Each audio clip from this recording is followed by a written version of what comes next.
Lucky Te Koha. He joins me on the program now. Lucky, kia ora, thank you so much for your time today. Kia ora. Good to be with you, Andrew. Very nice to be chatting with you, and very excited to hear that you're part of the Promise Keepers lineup. I mean, this is your first time as a speaker, but have you been connected with the Promise Keepers movement before? No, I haven't. Well, This is the first time with them. As you know, I speak all over the country every weekend. I'm about to head to Tooha, but first time with them, so that's exciting. I'm excited about it. That is exciting. I mean, having said that, though, you do a lot of work with men. And encouraging men to be all that they can be in Jesus. Before we get into that aspect, though, a little bit of a background. Lucky, you figured out life the hard way, really, didn't you? Yeah. I was a slow learner. 50 years it took me, and I was in that valley of darkness for 50 years. 3 months off turning 50, I got saved in Kaikoura, New Life Church. Mm-hmm. It was 4 cops that led me to the Lord, actually. They led me to the Lord and not to in prison like they used to lead me, but 50 years in that valley. And so, finally out of it, I've been saved for 8 years now.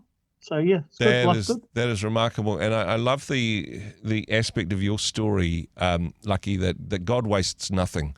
That even when you look at those 50 years and you can go, hey, it would have been great to have been saved in your 20s, but actually the lessons that you've learnt along the way it has opened doors for the ministry that you are involved with Kingdom Ministries and Kingdom Brotherhood in particular. Yeah. Talk to us about that work that you're doing and the opportunities that you have there, Lucky. Okay, so I work with about 3,000 men.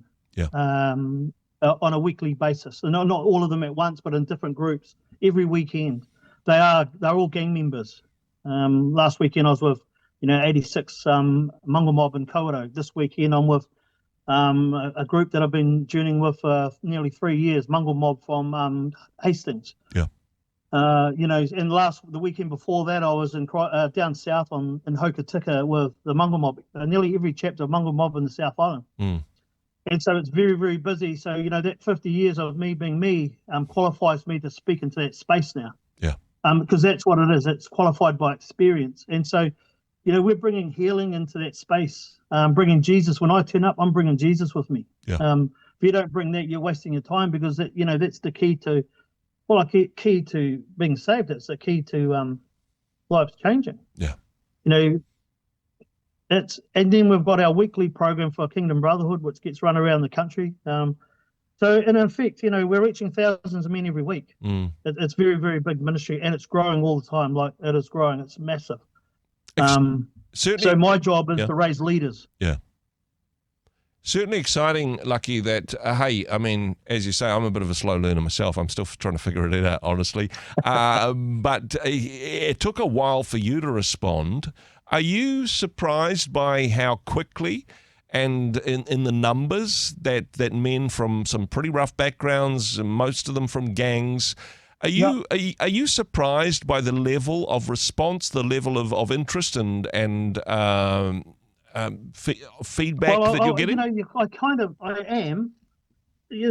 I kind of am surprised, but then I'm not surprised, because where there's desperation, that's where Christ is most. Yeah. That's where he lives. He's not living in the church or the comfort of the church. Yeah. He's living in the most desperate places in the country. And so these men are desperate. They're at the end pretty much. And everybody wants freedom and peace and a promising future ahead of them. Yeah. And some of them haven't been given the greatest start, but they want to finish well. So that's why good news travels, and good news is the gospel. Mm. And so it's traveling through the gang community. And I tell you right now, it's a revival happening in that space, because I was with one chapter. I think now I'm with 56 chapters. Yeah. That's massive, and they're coming on board. I just got another 3 chapters this week, wanting me to come to them. And so people say, well, why don't you send out people? I can't give them my testimony of 50 years. Yeah.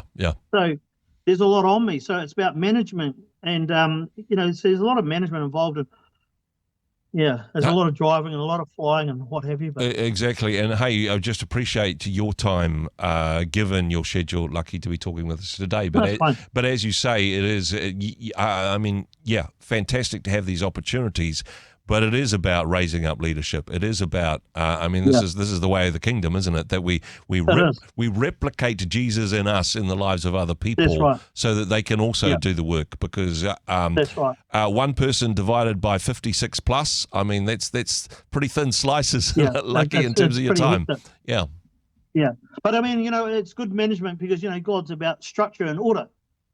Yeah. And, part of my mental health issue is I'm about structure and order. So, it's all good. I'm not surprised he used me. Yeah. Hey, wanting to focus in on the mental health aspect, because honestly, at a Promise Keepers event, I've been to a few of these before.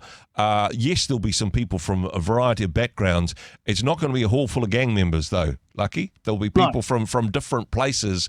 But what all of the men in there will have in common is a struggle with their mental health, a struggle with their self-image, a struggle with perhaps addictions and brokenness. And hey, I know this is a message that you bring to gang members, but this is a message for everyone, really, the struggles in mental health and guys just being open and honest. And even putting their hand up and admitting that this is an area that they struggle with instead of just being staunch about it all the time, yeah? It's true. I've run these groups, and I run them with the gangs, but I also ran them for pastors, just for pastors. Okay. I run them in mixed groups where I had pastors, accountants, lawyers, tradies, gang members. Yeah. You know what? And every week they used to sit in that same group for 24 weeks, and they had the same issues. It didn't matter their race. It didn't matter their age. It didn't matter their financial status. It meant nothing. Yeah. We all have the same struggles and battles as men or women or whatever. We're all the same. That's one thing I've learned. And what my trauma was, might not be my friend sitting next to me trauma. Yeah.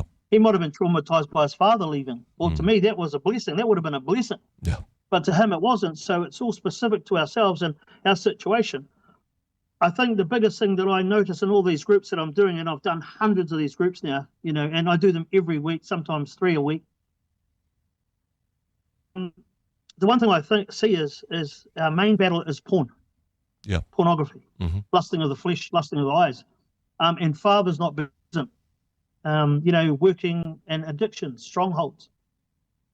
And so that's the space that I see that needs the most addressing. And so how do you address it? And churches, that's the church's job and leaders' jobs to hold people accountable. Yeah. Accountability is where it comes from, but we're too scared to hold people accountable because, might offend them. Well, I hold everybody around me accountable, and I expect them to do the same for me because that's what keeps me right, isn't it? It's what keeps us right. So a healthy God is what we don't speak about and what we don't preach about, but a healthy fear of God is what brings wisdom. Yeah. No, super good. We have different reasons for our brokenness, but we're all broken. And the answer is the same. The answer is Jesus. But certainly in terms of accountability and men holding each other to account for addiction, for mental health, for pornography, and all of those issues. Certainly, Promise Keepers is an organisation that's been doing some brilliant work in that space for many years. The event getting underway on the 1st of August, but don't go, oh, that's months away. Find out more. Get a team together from your church. Promise Keepers. .nz is the place to go for more information. Register and be a part of this event. Lucky, so glad that you are going to be a part of it as well this year. Thanks for taking the time to chat with us. Thank you, Andrew. Hey, thanks very much for joining us in the Rhema studio. Thanks very much for watching the interview.